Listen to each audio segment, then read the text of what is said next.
Hey y'all, it's the Pink Princess and it's time for our evening visit. And guess who's here with us? Mrs. Buttercup Duck, and she's got her crown on because we wear ours every day out here. And she's out here in the fountain, and it has been the perfect weather for her because yes y'all, it rained again last night, and I mean really hard. So hard that it literally just knocked the rose blooms off the roses. They're just a mess. So the next couple of days I'll be out here trimming these roses and getting all of these little dead blooms off. The good thing about the knockout roses is that I don't have to trim them like typical roses. I can literally clip the dead off, and you see the little red growth that's coming up behind it? That will be the new blooms. And even if I was not to cut these off, but they're so unattractive, I will.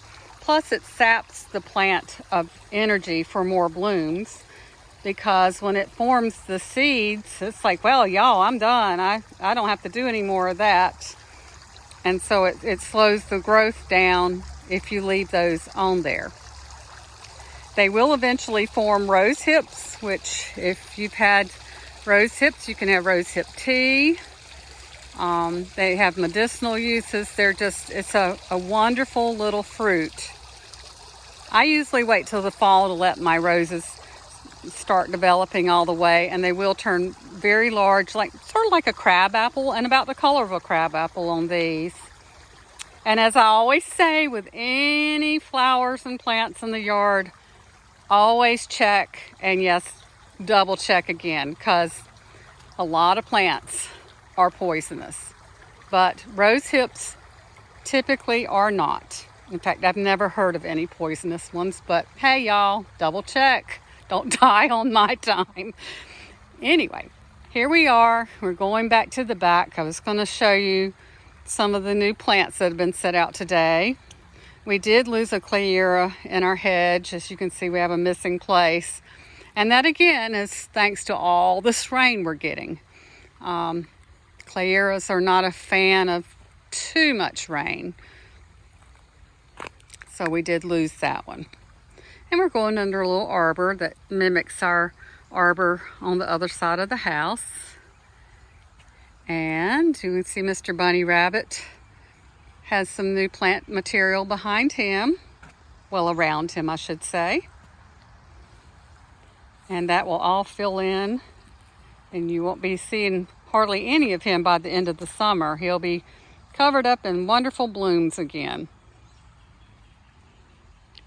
And I'm going back here, and as you can see, our lamp is already on because with these gray, dark days, it's really fooling that light sensor.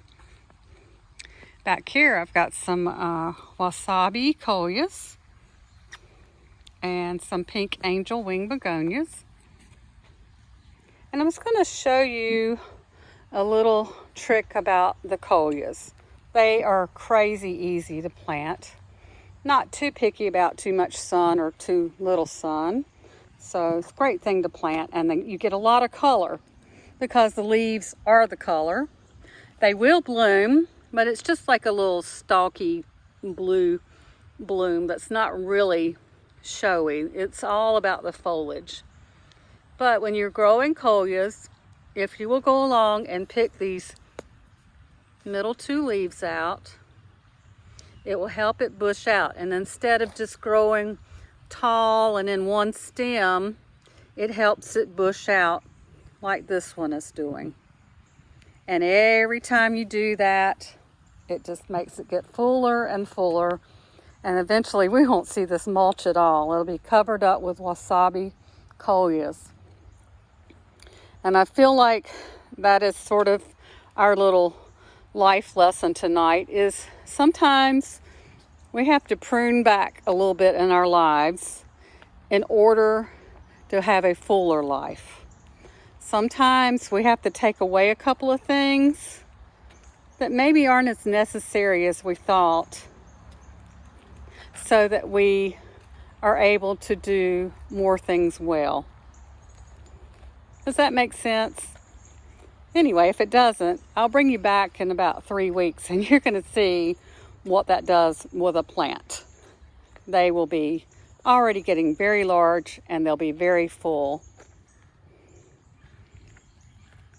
Y'all, I don't know how to explain why a day can seem long and this 5 minutes with y'all flies by.